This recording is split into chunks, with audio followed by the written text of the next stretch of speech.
the I'm Just Looking podcast. Hey everyone, welcome to the I'm Just Looking podcast.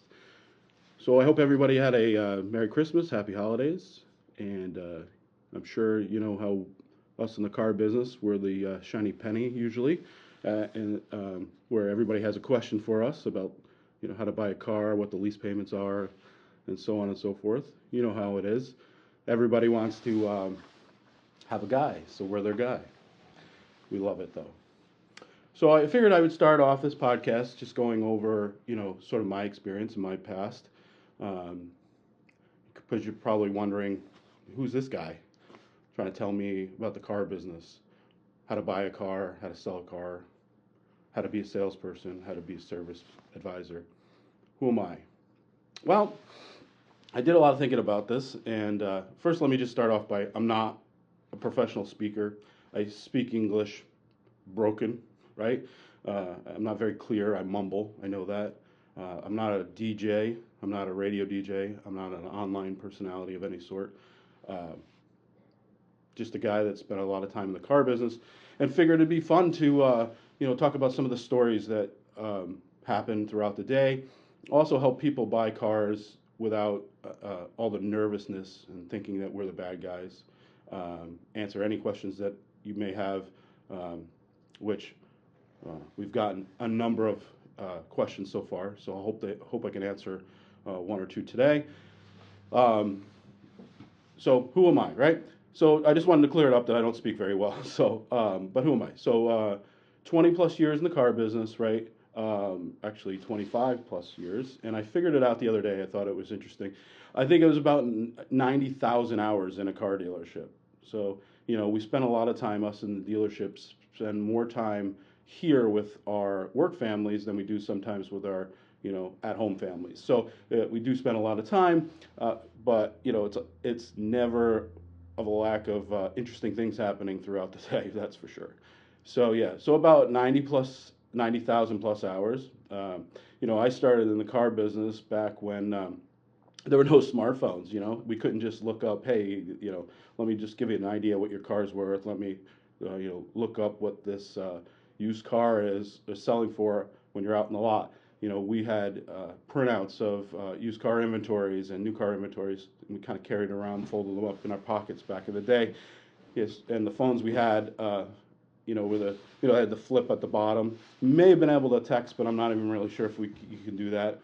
Uh, uh, None of us had, as salespeople, had computers at our desks. I think the sales manager and finance, and of course service, had computers, but nobody else. It was back in the day when uh, you had the $99 a month leases on Cavaliers. I know some of you can remember that. Those were great, with not a lot of money down. People just sort of getting used to it. We used to have at the dealership I worked at, Chevrolet made the Geo Metro, which was a three-cylinder. If you remember that car. The Geo Prism, the Geo Tracker. Everybody knows that car. Everybody wanted one of those, I'm sure. Right. Also, the dealership also had a Kia franchise, which was the Kia Sophia and the Kia Sportage. That was the only two Kia franchises. So they've come a long way since I started, right?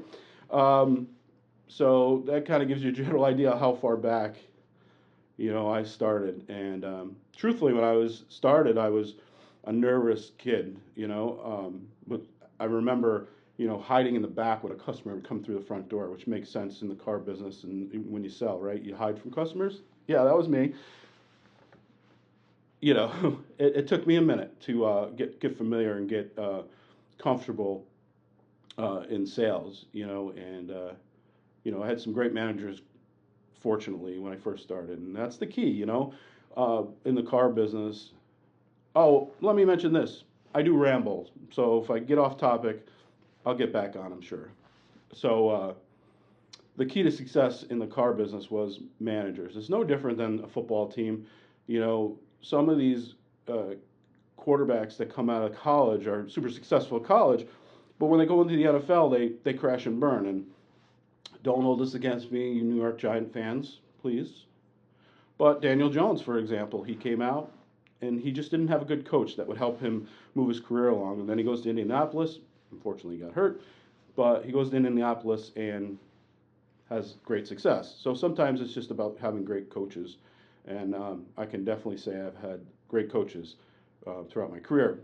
So I definitely moved along swiftly a little bit. So I definitely was a car salesman, became pretty successful at doing that. Um, Moved up to backing up a finance manager who was in the industry for a very long time. She was a bulldog. She would work every single day, open the close. I'm pretty sure she smoked in her office all the time, and I was just her. I'd say I backed up, but really all I was doing whatever she needed me to do. So, but that's sort of how it works, you know. So I did that. Moved up to doing just finance, um, and then moved into the sales manager role. Moved into a general sales manager role, which for you, not sure, the general sales manager, again, we're doing both people that are experienced in the car business and people that buy cars. So I just kind of want to tell you, general sales managers basically are managing the front end of the dealership, which is the finance department and all sales and anything related to the sales department typically. So, and then obviously over years, I moved up to a general manager of the store, which everybody knows, basically uh, you are in charge of all fixed ops, which would be service, parts, body shops if you have one, sales, and everything. Did move into a director's role of multiple dealerships, um, which is not an easy task for all you that are doing that. Congratulations. It's just not an easy task to kind of bounce your time around multiple dealerships. So I think it's very difficult. So I did that, and now I am back to a general sales manager role, and at a smaller dealership, which I very much enjoy a lot, with some great people and great owners. So that's sort of my history of time in the car business. Uh, talk about smaller dealerships compared to larger dealerships. So I worked for a very large corporation. Um, and I actually enjoyed my time there. Some people just don't enjoy it. I like smaller dealerships because you're a lot more hands-on and you do a lot of different roles, and you do a lot of different things. Where if you're at a larger dealership doing sort of a large volume of cars, um, you're really just doing a managerial role, like I believe, because there's just a lot of moving components that you got to get your hands on, and if you let it go too far south, you can really crash and burn quickly. And obviously, larger dealerships have a lot more expense, um, and so if you're not on top of that, and not saying I want to be lazy in any means, I just like to be a little bit more hands-on and have my fingers in the pot a lot more. I feel like I could train people more, and I am that guy that's I want to show people that if I'm going to ask you to do it, I'll do it myself. So up here in the Northeast, as you all know, we get snow, and I'm right out there shoveling snow or brushing cars off with snow and plowing and such. I don't sit in my office and kind of watch as it's going down. So, you know, that's just my role. You know, I also want to just point out that after going over all this stuff with you guys, I don't want you to think that because I just, spilled all this stuff, somehow I'm the know all of everything. These are strictly my opinions, uh, things I've experienced over the 25 plus years. So don't take offense to anything I say, whether you're, again, in the car industry, um, you're buying a car. This isn't meant for that. It's meant for to have a little fun, to kind of to give you a guy to talk to if you are looking to buy a car. We have some exciting things coming down the line where we'll be able to help people buy cars. Even if you want to sell your car, you don't necessarily want to buy it, but you're not comfortable going to some of the bigger corporations to sell your car. I can give you some advice along the way to help you.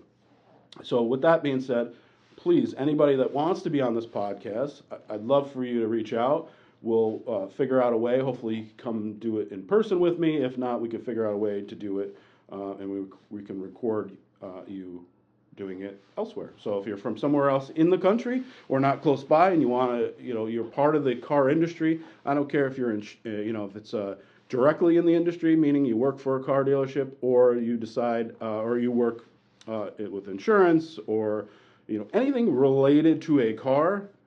I'd love to talk to you about it. And even if it's not related to a car, let's chat about it. I'd love to have you on, and we can mix it up a little bit and talk about some of the fun parts about the car industry. I also like, if you're a person that has bought a car and want to talk about your experience, good, bad, or indifferent, come on in, or again, we can record it and tell me about your experience. We'll talk about that, walk you through it. If you just simply want to tell me about your experience, feel free to do that. You can message us on any of the social media platforms, which, probably Facebook's the best. You can message me asking any questions that you have.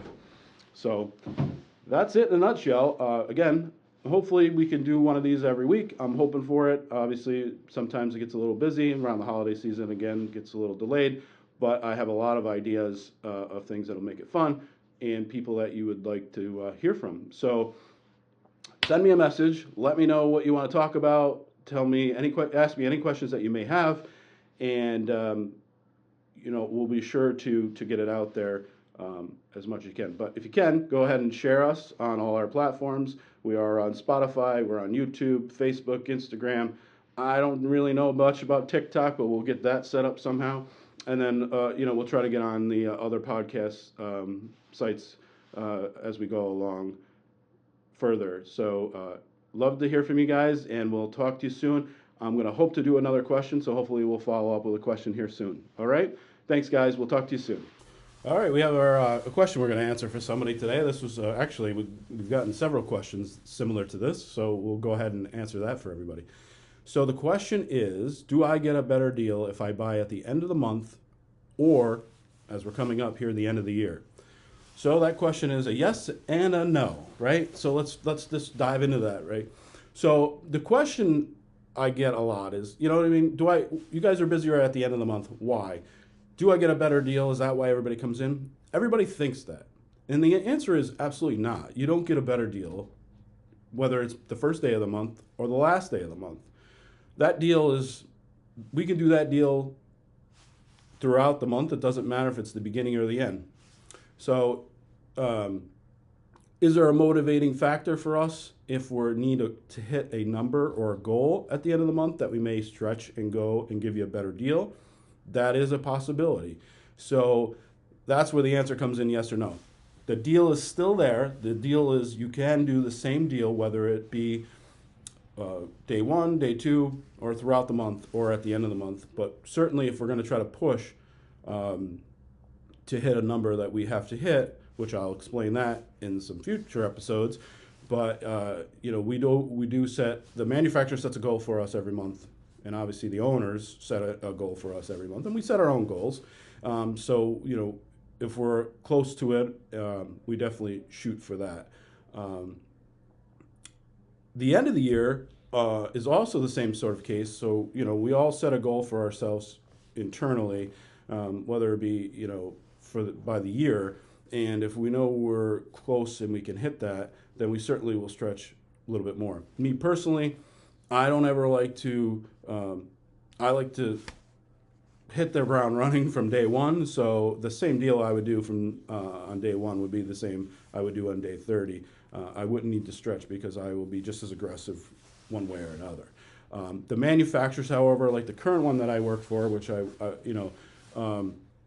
they also have their goals, right? So again, they may get more aggressive throughout the month, typically towards the end of the year, not necessarily mid-month. They may decide, well, sales are a little slow for the month of December, and we got to hit X amount more cars for the end of the year. So they may add additional incentives for the consumer, sometimes the dealership, but usually consumer in a form of a rebate to try to hit that goal and get closer to that number to hit to the end of the month. Again, I don't like to do it that way, but again, so the answer to that question of do I get a better deal if I buy at the end of the month or the end of the year? So the question is yes and no.